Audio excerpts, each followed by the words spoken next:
20th of February, Rabbi Moore, Parsha Hashevua with Rashi, Vayekhel.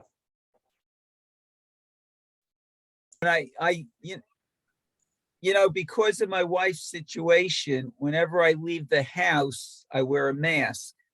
Okay. And my mask always fogs up my glasses. Okay. So I just forgot to put them on when I'm in the house. Okay, fine, no problem.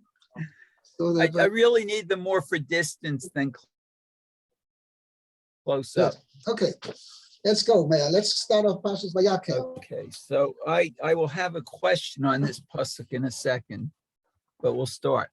Vayekhel Moshe et kol adat b'nei Yisrael vayomer alehem Ela hadvarim asher tzivah Hashem lasod otam. Okay, so Moshe assembled the whole community of the children of Israel and said to them, these are the things which Hashem commanded you to, not you, but to do them, to do these things. So my question was, what is the is there a difference between Kahal and Edah? Yes. Oh, there is. Okay. Actually, I like the way you translated it, because that's also the way I translated it, is that Edah is a community. It's not necessarily a congregation. And that's the difference. And Edah is people who are belonging to one unit, but not necessarily gathered together. Okay? Hello? Yes, I hear. Yeah, okay, I'm just thought I'd lost you. Whereas an Edah, I'm saying a kahal is a community which has been gathered together and everybody's gathered in one place. Okay, good. So that is, so that's why it says, Vayekhel Moshe, Moshe congregated the entire community of the Bnei Yisrael. They were already a community, all members of one unit, but they weren't gathered together. And now Moshe Rabbeinu gathered them all together to be all together in one place and to hear what he had to say. Okay. Let's see, Rashi. Vayekhel Moshe. So Moshe assembled them, gathered them together. L'macharat Yom HaKippurim. On the day after Yom Kippur, Keshet Yarad Min Hahar. When he came down, I guess, from the mountain. From the mountain. Okay. V'hulashon Hefil. Oh, and this is the verb that's a Hefil. Right. Okay. She'eino osef anashim biyadayim. He did not assemble them, I guess, gather them, the men with his hand, by hand. Ella heine'af safin al pi diburo. But he gathered them by what's his that, word. like word of mouth? Okay. Yeah. Okay, by his word. The Targumo, and the Targum says the achnesh. Doesn't say the konash, which means you actually put them all together, right? Lekanes. Mm-hmm. It means lahachnis, means to cause everybody to gather together. Uh-huh. Okay? Okay.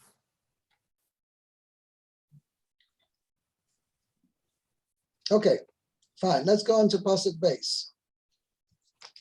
Keshes Yamim Te'aseh Melacha V'yom Hashvi'i Yiyeh Lachem Kodesh Shabbason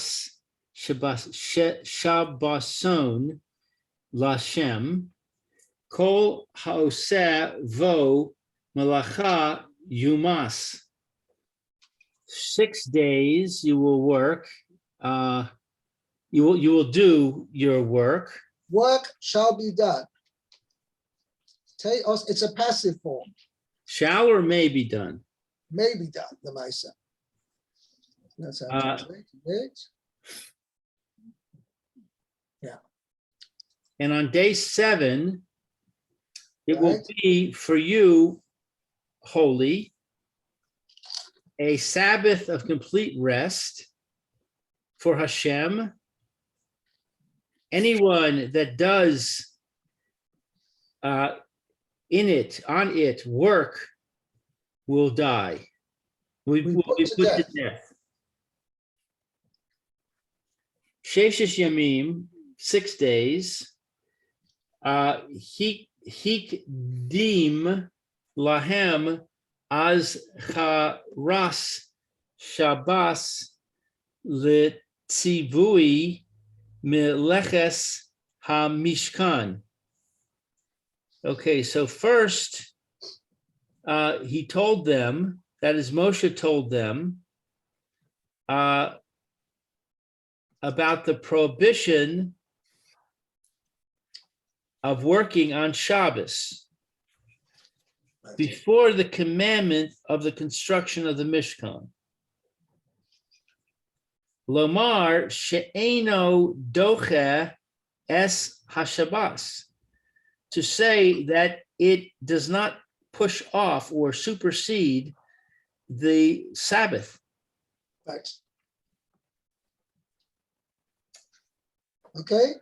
That's A it. nice portion, don't forget, we had this last week, L'chaira, in Parshas Kisisa, we had the same idea, according to Rashi anyway. Right. Go back to chapter 31.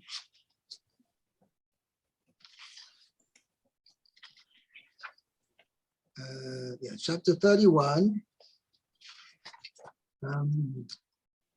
Achas Shabsei Sai Tishmeru. Rashi learns, it was actually Machlokes Rashi and the Ramban. But Rashi learns that that's telling you that is telling you that even though we've got a mitzvah of building the Mishkan, you'll be all excited about doing it. Nevertheless, Shabbos al titcha bifonel. Don't push off Shabbos as a result of in favor of constructing the Mishkan. Okay. So l'chayra, the Mefarshim shtel on Rashi. Why is it that the orders changed? So the various explanations. Well, don't forget the one in Parshas Kisisa was before the construction of the Mishkan. The other one, this Parsha is after. The pasuk in Parshas Kisisa is before the Chet HaEgel, before the sin of the golden calf. Whereas over here in Vayekhel, it's after the sin of the golden calf. That's one way of explaining. And another way of explaining is, this is what Hashem said to Moshe. Okay? And so Hashem said to Moshe, you should be aware that even though you've got a mitzvah to build the Mishkan, Shabbos is not put off because don't put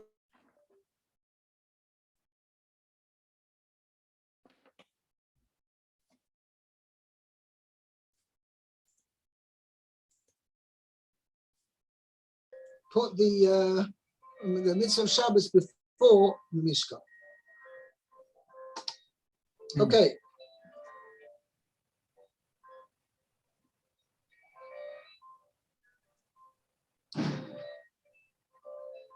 Okay.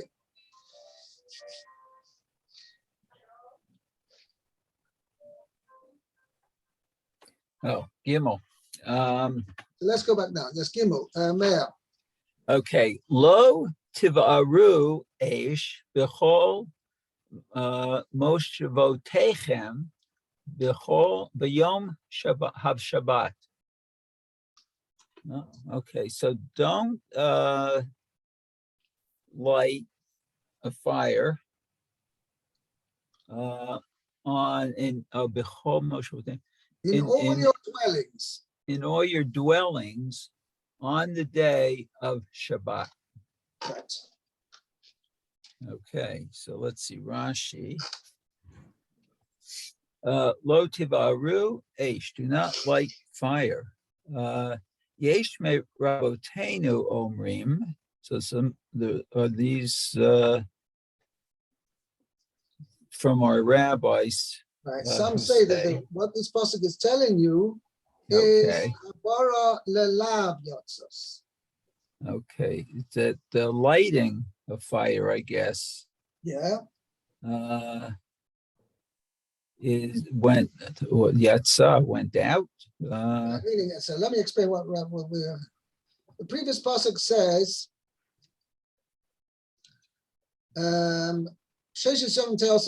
work may be done for 6 days. On the 7th day, it's going to be a complete cessation of work. Holy. Anybody does melacha, generally, any melacha, you will put to death. So now that's included. That means any melacha, right? Including lighting a fire. Because lighting a fire is one of the 39 melachas. So why then does the Torah all of a sudden say over here, "Lo svaru eish b'chol moshe seichem"? You mustn't light a fire in all your dwellings. It's Parsha. If I said Torah tells you mustn't do any melacha, and lighting a fire is one of the melachas, so it's Parsha. You don't know, you're not allowed to light a fire. Why does the Torah make lighting a fire the exception to the rule? Oh, Okay, so this is so now there's a machlokes between the chachamim between why is the issue of lighting a fire on Shabbat singled out than all other melachas? So one opinion is havara lelav yotzes, meaning havara is different from all other melachas. It says all other melachas. It says kol ha'oseh by melacha you must. Anybody who does a melacha on Shabbos is liable for the death penalty. And he'll be put to death. Oh, but fire? No, that's the exception. That's a regular lav. It's not a lav. Mises besting. That's what the Torah is telling you. It singles out to tell you that is a regular lav, for which the punishment is malchus, and the punishment is not death. Okay? Okay? So that's one opinion. okay. V'yesh omrim l'chalech yatzat. Oh. So that some say that it goes out. Let's see. Chalek yotzos, To meaning divide. lighting a fire is made the exception, yeah.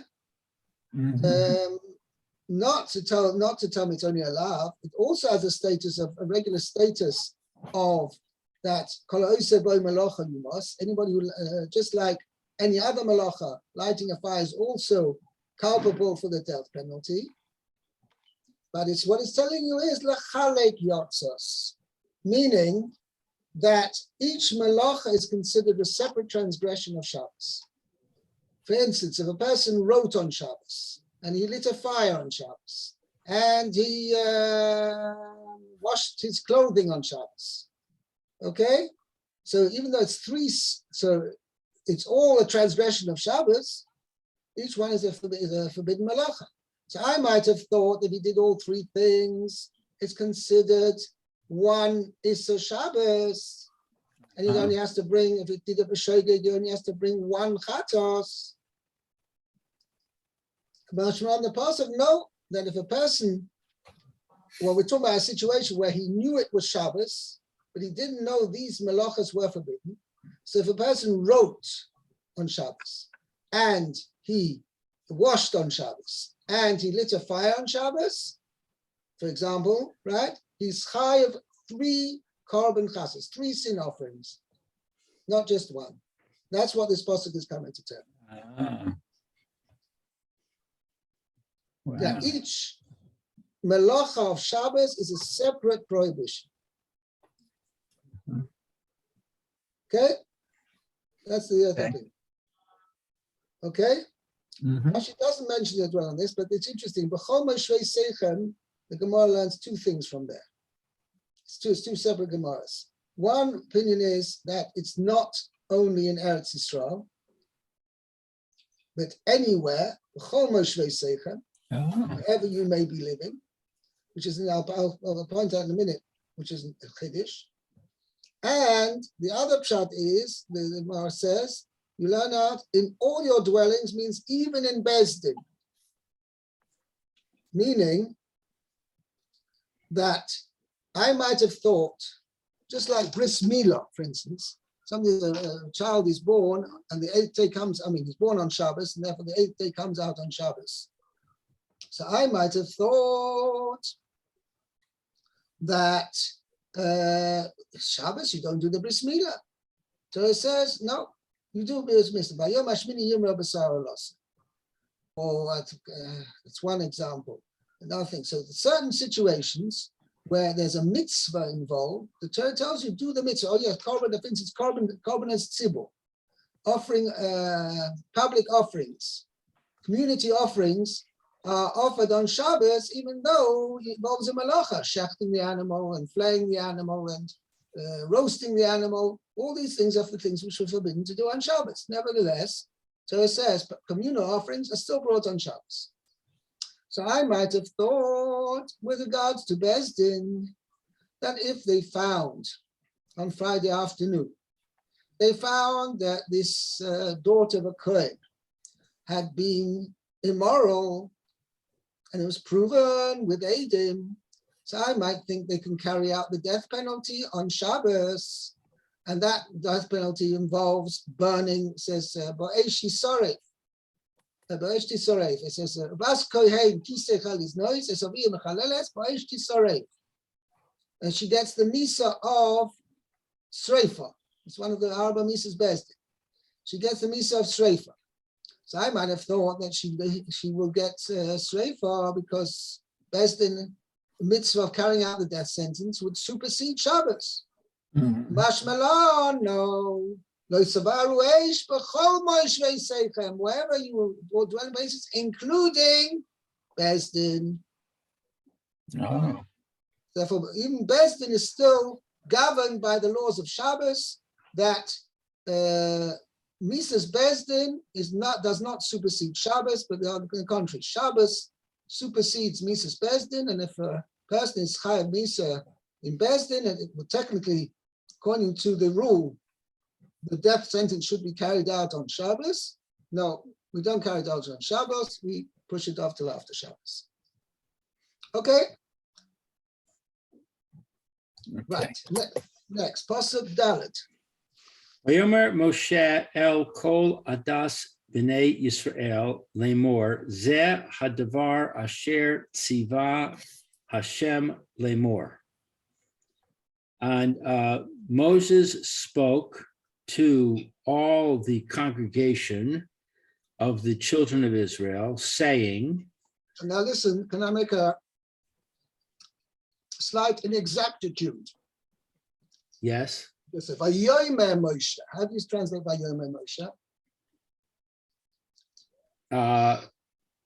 I said he spoke. Correct. That's what you said, and that is inaccuracy. My English says Moses said to the entire assembly. And how did you translate Lamar? Saying. Well, that's a little bit of a tautology, to say the least. Moshe said saying doesn't really make sense. So I translated. Moshe then said to the entire congregation of the children of Israel to tell their households, to say over. Because the Maisa Pashtus, who was gathered here? Was it only the men folk or the women folk as well? Men. The Chayra. It was only the menfolk, even though it doesn't say specifically, but it says, called the Bnei Yisrael. That's only the children of Israel, the men. And their point was they should tell over to their households.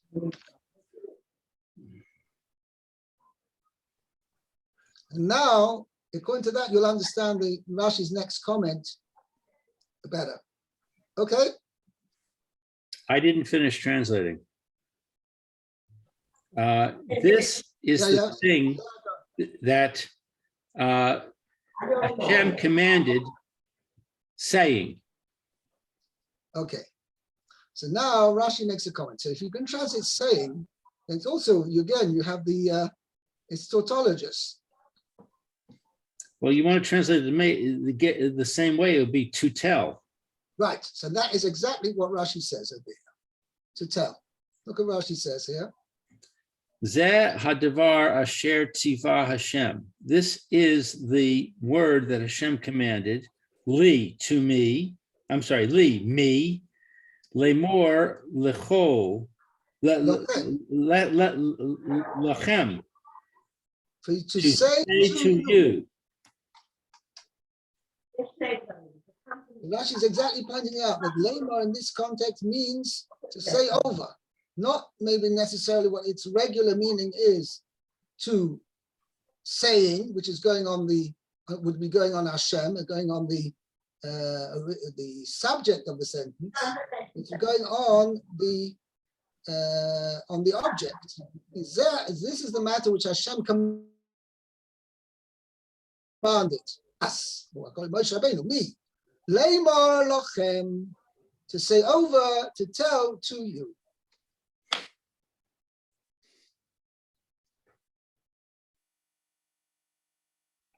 Okay?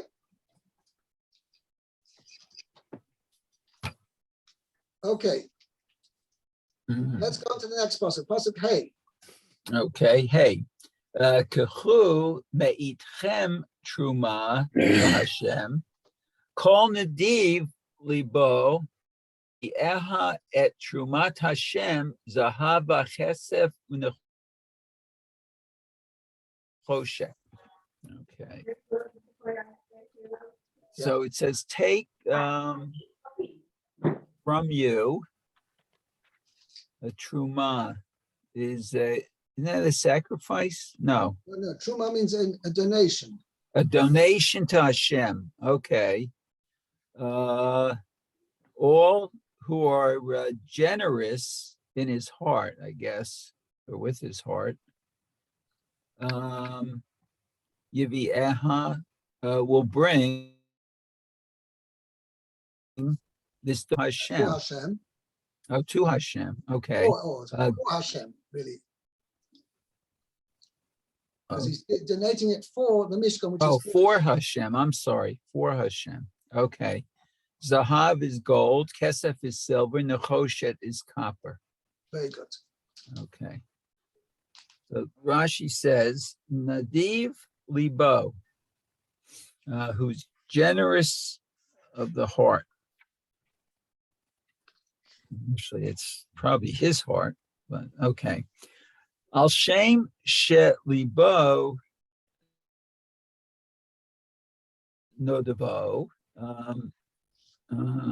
Shame because his heart no devo causes him to be generous. Just 1 second. Hello. No. Okay, can I call you in about 7-8 minutes? It's the middle of share. Bye. Okay. Okay.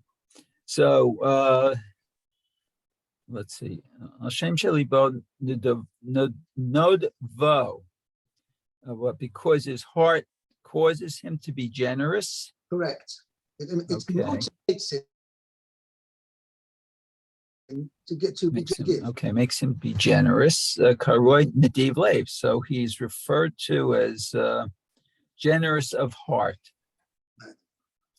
Okay. Kavar Perashti Nidvat Hamishkan Umalachto. So already I explained the donation to the Mishkan and its work.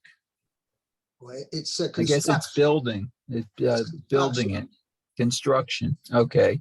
Bimkom Tzavatam, where, let's see, their commands. We were commanded about it. Okay.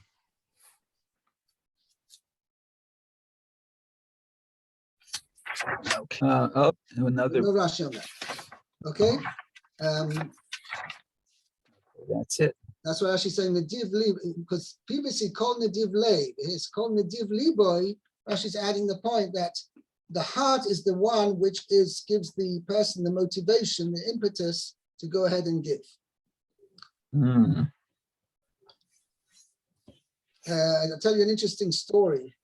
I heard this from, I don't know if you know of Reb Shlomo Lawrence. Shlomo Lawrence was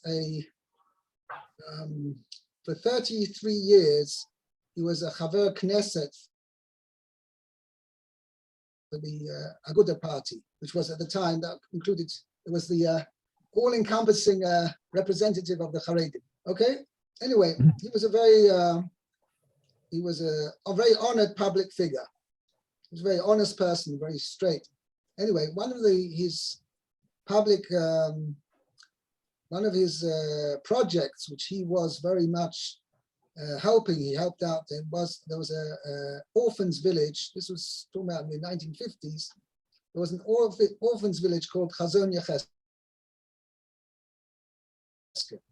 And people give that. Anyway, once this old lady calls him up and she says to him, she's an old spinster, she has a lot of money, saved up all over the years.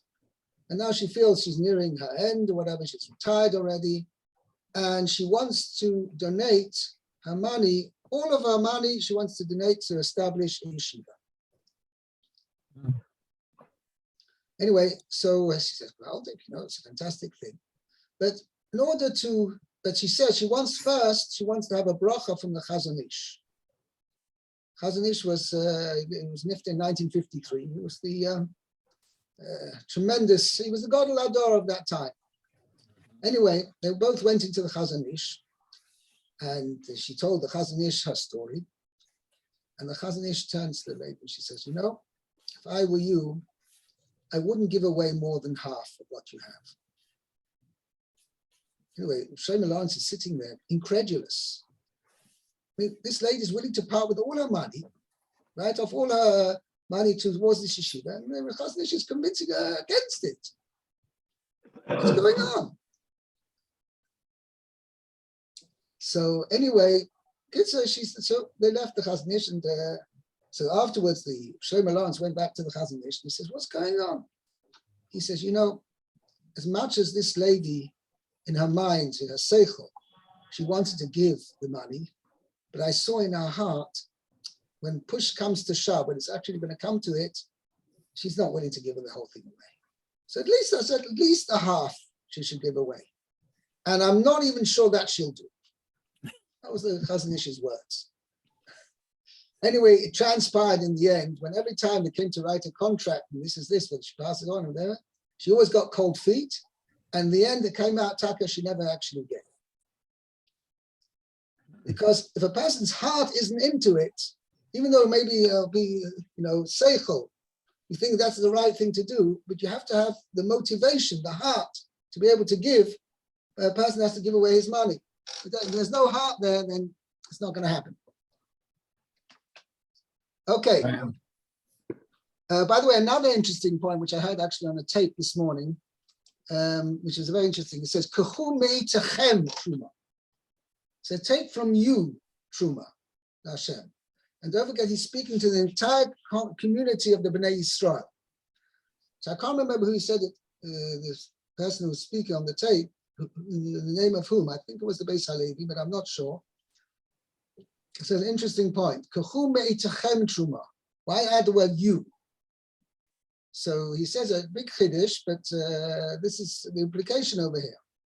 It says that the original donation, when Moshe Rabbeinu was originally commanded to ask the people donations. We had in Parsha, beginning of Parsha's Truma. It says,